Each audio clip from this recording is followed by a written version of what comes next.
intellectuel, l'avenir prometteur, énorme potentiel, la vision était claire. Ressemblait à ces modèles comme les gosses de son âge qui rêvent de s'élever vers le ciel. Nous avons échangé avec 50 participants ayant une notion sur la justice transitionnelle.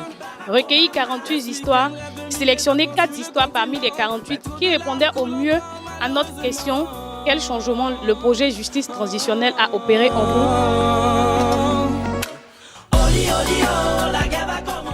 Bon, je suis là pour la formation de la vidéo participative. Un petit soldat.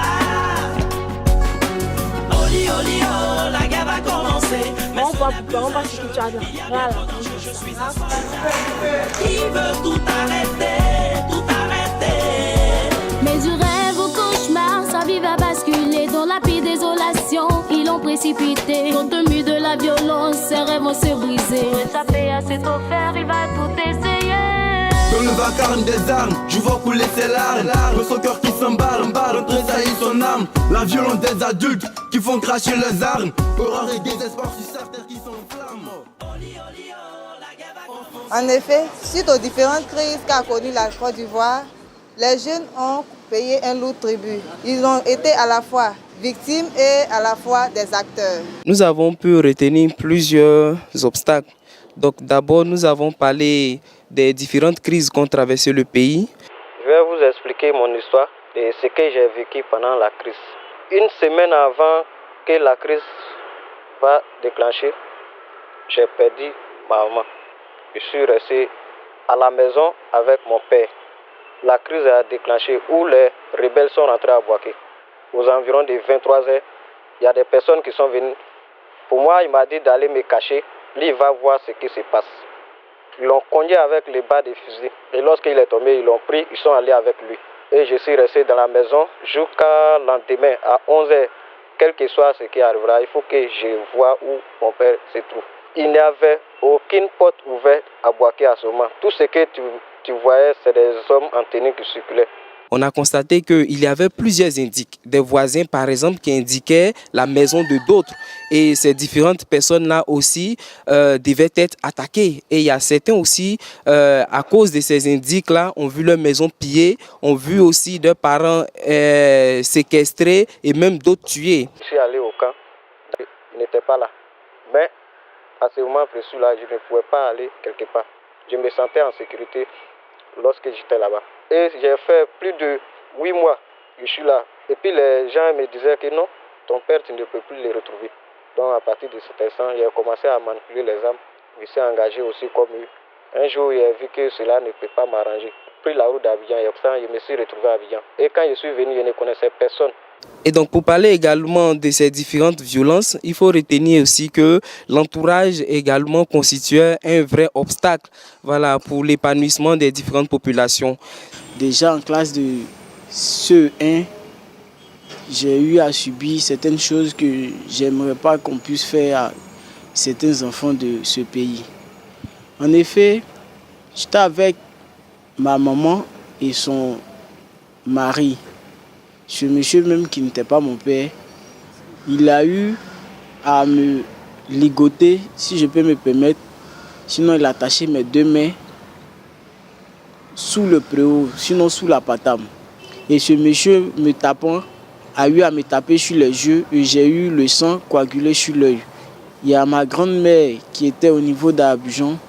Elle s'est rendue au village pour venir me voir. Elle a pris acte et elle a demandé à ce que je parte continuer mes études dans le nord de la Côte d'Ivoire, c'est-à-dire à Odiéné. Et en 2002, quand la crise a survenu, nous sommes venus à Abidjan. Et c'est là maintenant que la crise, là, ça va dégénérer totalement. Donc voilà, on va assister maintenant au pillage des magasins.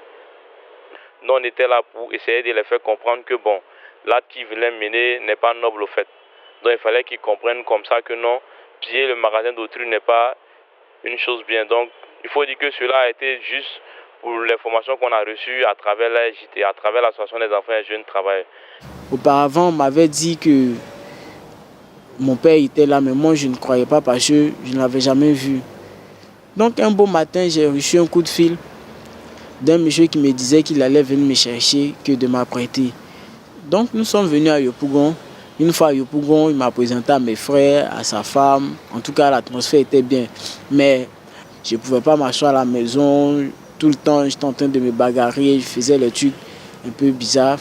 Donc, ils n'avaient pas de modèle en tant que tel. Tous ceux qui vivaient dans leur environnement étaient des personnes qui étaient beaucoup animées de violence. Donc, ils n'avaient pas d'autre modèle que de copier tout ce qui était violent. Il y a une organisation qu'on appelle ASTTG, Justice Transitionnelle. Ils veulent qu'on fasse une formation ensemble.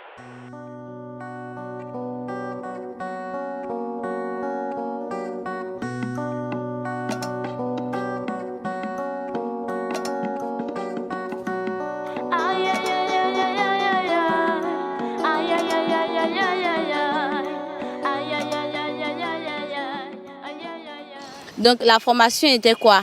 Essayer de donner une conscience positive aux jeunes pour qu'ils puissent, malgré leurs différends, s'asseoir, trouver un terrain d'entente. Je ne savais pas qu'un jour j'allais pouvoir communiquer avec des gens en harmonie comme ça et puis expliquer mon histoire. Je ne savais pas que ça allait arriver. Parce que tout le temps, j'étais tout le temps énervé seul. Quand on parle de quoi, quand je vois quelqu'un en tenue, je suis énervé. Que la violence ne soit plus un moyen d'expression pour nos jeunes. Qu'au contraire, qu'on prenne conscience que l'avenir de ce pays repose sur nos épaules, sur les épaules de la jeunesse. Tu peux ne pas oublier, mais tu peux pardonner à quelqu'un. Tu peux pardonner à quelqu'un. Donc, quand je m'explique, à chaque fois quand je m'exprime, je parle de mon histoire, ça me libère un peu. À chaque fois que je le fasse, ça me libère. Donc je te dirais comme ça que après cette interview, je me sens relâché.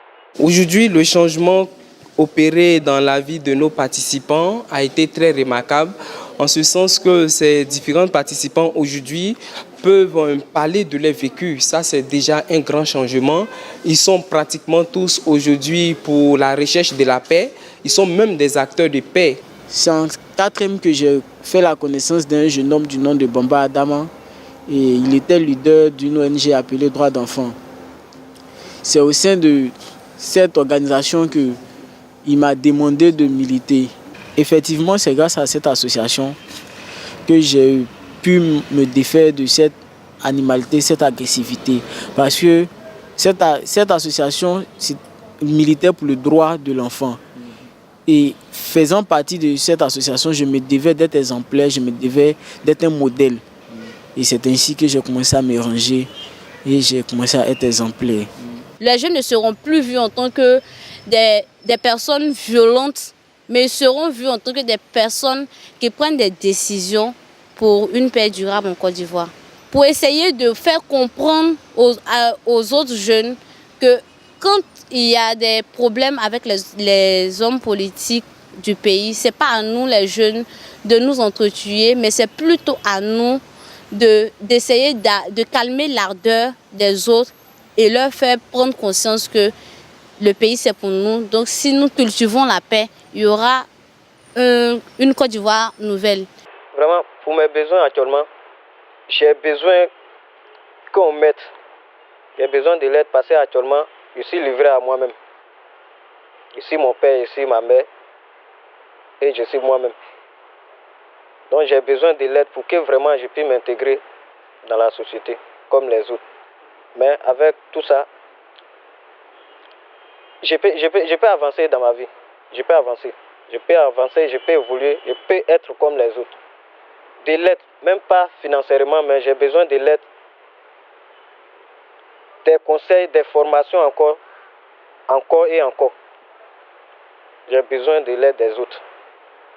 Donc vraiment, ce que moi je peux dire aujourd'hui, je remercie d'abord Amigo Doumbé et Justice Transitionnelle qui ont fait de moi quelqu'un qui peut pardonner. Avec la justice transitionnelle, ensemble la paix et toujours la paix.